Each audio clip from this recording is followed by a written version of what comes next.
Queridos amigos, irmãos do trecho, irmãos de ordem, irmãos de fé, que acompanham o nosso canal, dando continuidade aí às nossas atividades, aos tira-dúvidas, né? Importante. Vamos falar um pouquinho aí sobre algumas questões que vocês levantam às vezes nos comentários, etc. Mandam pelo Instagram, mandam perguntas no Facebook. Instagram hoje em dia está mais popular, né? Mais gente, muito mais gente escrevendo no Instagram. Eu quero aqui responder algumas questões para vocês que vocês levantaram. Não vou chamar aqui de... não é um vídeo falando sobre os comentários, mas respondendo questões ligadas ao Flecha, ligadas à Aviação Cometa, né? Para ficar uma coisa assim bem clara, bem legal. A primeira questão aqui, a gente me pediram para falar um pouco sobre a manutenção na Aviação Cometa, manutenção dos ônibus dentro da Aviação Cometa. E também pediram para falar sobre o marcador de combustível do ônibus Flecha Azul, né? Outro dia eu estava acompanhando, estava dando uma olhadinha, estava percebendo que tinha gente aí até assim meio decepcionada com a Aviação Cometa, pela Aviação Cometa não ter, né, a CMA, né? A CMA pertencia à Aviação Cometa. O que os donos da Cometa falavam, a CMA fazia, óbvio, né? Então estavam decepcionados com a Cometa ou com a CMA, pela CMA não ter colocado no marcador de combustível no ônibus Flecha Azul, né? Pisaram na bola. Não. Temos que entender os contextos, né? Algumas coisas para você entender, você tem que ter convívio em garagens e empresas grandes de transporte, né? Começo aqui dizendo que eu fico muito lisonjeado, muito feliz por ter aqui no nosso grupo, que acompanha aqui, o pessoal que vem fazendo comentários aí, grandes ex-combatentes aí, que estão com a gente, né? Mantendo contato, né? O pessoal aí do setor BH, Juiz de Fora, Sorocaba mesmo, né? Então a gente fica feliz e o pessoal vai lembrando aí dessas coisas que eu vou falando. Como eu já falei para vocês, eu vivenciei a empresa, né, transportadora Liderança, Rua Curuçá 603, Vila Maria, São Paulo. Eu vivenciei a realidade da empresa de transportes do meu pai, que comparado com a Aviação Cometa era um grão de areia, né? Uma empresa de transportes aí com mais ou menos 25, 26 caminhões, carretas, caminhões que meu pai tinha, mais uma meia dúzia lá de Kombi, caminhonete F75, caminhonete C10, essas coisas. Comparar isso com a Aviação Cometa é uma piada, né?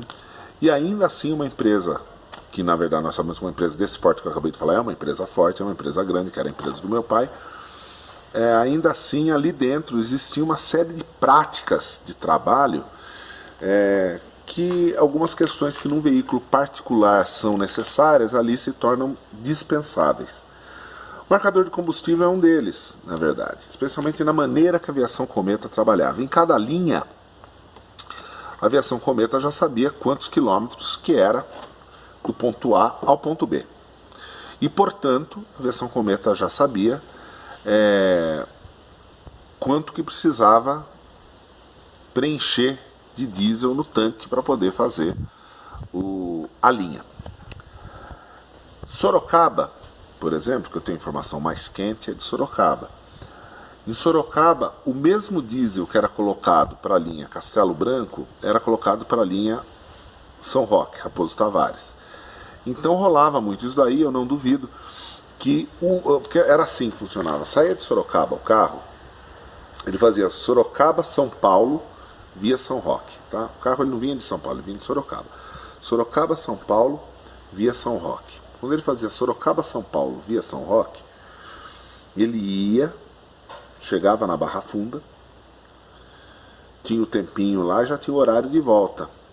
E aí ele fazia de São Paulo para Sorocaba via São Roque. Chegava em Sorocaba, encerrou o dia. Então esse carro ele só ia e voltava. Era uma viagem até São Paulo. Pela Castelo Branco, ele ia em São Paulo e voltava, e fazia uma segunda viagem. Ia em São Paulo e voltava. Assim que funcionava o sistema. Aí, tirando questões assim, carros extras, feriados prolongados, aí são outras situações, né? Mas o padrão era esse. E o mesmo diesel que era desprendido para 2 viagens pela Castelo, era o mesmo diesel desprendido para uma viagem aqui. Por quê?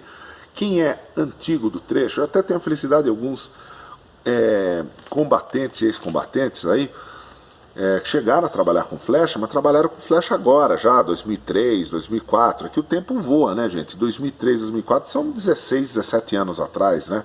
Então hoje em dia já, né? 2000 foram 20 anos atrás, né? Ano 2000 foi 20 anos atrás. Mas quem era da época antiga mesmo, né? 93, 94, a Raposo, ela só era duplicada o primeiro trecho lá até Cotia. Chegava em Cotia já estreitava e vinha desse jeito até Sorocaba. Então tinha até negócio de contar quantas lombadas, assim, tinha muita lombada. Aquele movimento, quem é aqui da região, aquele movimento que hoje tem ali na Bungiro Nacal, rodovia Bungiro Nacal, de vender bala de coco gelada, carvão, aquele negócio que tudo à beira da estrada se torna um shopping do homem do campo. Ali, aquilo ali ficava naquela época na região central de Vargem Grande Paulista. Raposo Tavares atravessava Vargem Grande e na beira tinha essas balas de coco, essas coisas tudo. Quem é da época lembra, não tem como lembrar. Ali inclusive era muito bonito, tinha umas árvores assim, fazia quase que um túnel na Raposo Tavares ali. Vargem Grande e depois Cotia. Cotia não tinha esse tipo de movimento de comércio, mas Cotia era um pouco mais estruturado, mas era mais ou menos a mesma coisa. Você tinha a sensação de estar passando com a estrada no meio, coisa. Que é o que, quando a gente pega aí Rio Bahia, né? Aí já fugindo totalmente de Viação Cometa, né? Entrando mais no mundo estradeiro do caminhão. Quando a gente pega aí Rio Bahia, que você vai indo ali, você vai passando no meio daquelas cidades, né? Governador Valadares, tudo, você vai passando no meio, né? Aquela cidadezinha, né? Aquela cidade que só tem manga, né? Você vai passando ali pelo meio da cidade, né? E antigamente a Raposo era desse jeito. Então era muita lombada, a viagem demorava mais e, lógico, com qualquer veículo, se você vai fazendo esse transbordo assim, de trabalhar em cima de lombada, etc., ele vai consumir muito mais combustível do que ele consumiria em uma autoestrada aberta. Então, o veículo ele era planilhado. Dessa forma planilhada, o carro ele passava por verificações rotineiras, né? Manutenções preventivas, justamente para o carro não quebrar na estrada, e por isso que o Cometa quase nunca quebrava mesmo, né? Então ele chegava do trabalho, da viagem do dia, né? Ele já subia naquelas vagas, vocês devem já ter visto imagens, aquelas vagas um pouquinho mais altas, assim, com uma valeta no meio, né? Para fazer uma inspeção por baixo, ver como que tá. O motorista também fica responsável por abrir uma ordem de serviço, uma ficha, citando algum problema que identificou no carro durante a viagem, né? E aí eles corrigem o que estava dando problema ou fazem inspeções, etc. Já tem a ficha de cada carro, de tantos e tantos mil quilômetros, dando ou não dando problema, algumas peças eram trocadas, né? Cuicas, etc., né? Muita coisa era feita nesse sentido, dando ou não dando problema. E o diesel não era diferente. Então o diesel não tem marcador mesmo, nem lá dentro, nem aqui atrás. Isso se apresenta como um problema, aí eu posso concordar, quando o carro passa a ser de particular. Porque para o particular é muito mais confortável você ter um manômetro ali te indicando quanto que você tem de diesel no tanque. No entanto, colocar esse manômetro lá no painel vai tirar muito a originalidade do carro, né? Então, a minha sugestão, eu não tenho isso nesse carro, não fiz isso em nenhum carro, mas deixaria como sugestão para quem quisesse, coloca um manômetro de nível de combustível aqui atrás mesmo, uma boia e tal, fica bem mais baratinho, coloca aqui. Se vocês me perguntarem como que eu faço para saber o nível de combustível, tá aqui, ó. Uso uma mangueira, enfio a mangueira e ali eu vejo, já tenho prática, dependendo de quanto aparece de diesel na mangueira, eu já sei se preciso de mais diesel ou não, tá? E quando é viagem, eu tenho uma mangueira também para poder fazer a medição, mas em viagem eu calculo quantos quilômetros eu vou rodar e sempre calculo esse carro aqui fazendo 4 km com litro. Nunca tive problema com isso. Então, por exemplo, e dou um pouco de sobra, lógico, né? Então, digamos, eu vou fazer uma viagem que eu sei que no total serão 400 quilômetros. Eu coloco 100 litros de diesel. Como eu falei, sempre coloco um pouco a mais. Então eu colocaria 120 litros de diesel. Então eu chego no posto e eu falo o número de litros que eu quero, não falo em dinheiro. Eu falo, por favor, me coloca 120 litros de diesel. Aí vocês podem pensar, professor, por que não completa de vez o tanque, né? O tanque do carro aí dá uns 360, 400 litros, alguma coisa assim. Além de ficar caro, lógico, né? O diesel parado ali no tanque muito tempo, ele começa a ficar um diesel velho, qualquer combustível, gasolina também dá esse problema, aí ele começa a dar problema no motor. Eu já tive problema assim anos atrás, uma outra D10 que eu tive, né? De ter dado problema na bomba injetora, pelo diesel ter ficado muito velho no tanque. Eu enchi o tanque, ela só ficava com o tanque cheio, né? Eu até volto a citar aqui, lendo o manual da Scania, por isso que é bom ler manual, né? O próprio manual ali, o que ele sugere é uma coisa complicada.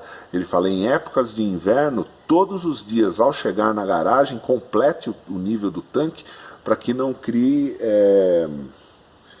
não é fermentação, quando começa a criar água, né? Vocês sabem do que eu estou falando, né? Para não criar aquela aguinha em cima, na parte de cima do tanque por dentro, né? Então ele fala, completa e mantém o tanque cheio. Agora é duro também, né? Você manter o tanque cheio todo dia, né? Às vezes não dá, né? Então eu prefiro aqui no Flecha,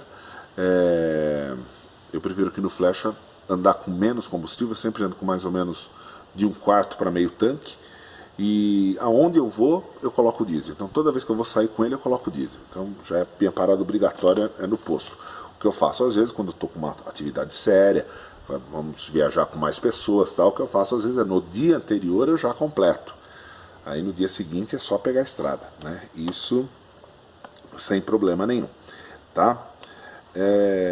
Então, na verdade é por isso que fica dessa maneira, por isso que não tem o marcador. E o sistema de manutenção da aviação Cometa, inspeção dos carros, era assim. Chegava na garagem, toda vez que o carro chegava, era assim. Um carro que vinha, por exemplo, de Franca para São Paulo, esse mesmo carro ia voltar, antes dele pegar a estrada de volta, ele passava por uma inspeção em São Paulo também. Tá? O motorista dava o desembarque no Tietê, ia ali ou para G1 ou para G2, aí ele podia trocar de uniforme se ele achava que estava muito suado, estava com muito calor, podia almoçar ali, né? Se arrumar, se organizar. Enquanto isso o carro era higienizado, passava novamente pneu pretinho e dava essa inspeção rápida no carro, né? Para ver se estava tudo ok e tal. E também, se o motorista tivesse identificado alguma coisa boba ali, um pisca que não estava funcionando direito e tal, eles já arrumavam na hora para liberar o carro. Caso o carro tivesse alguma coisa mais séria, aquele carro era recolhido e outro carro era colocado de volta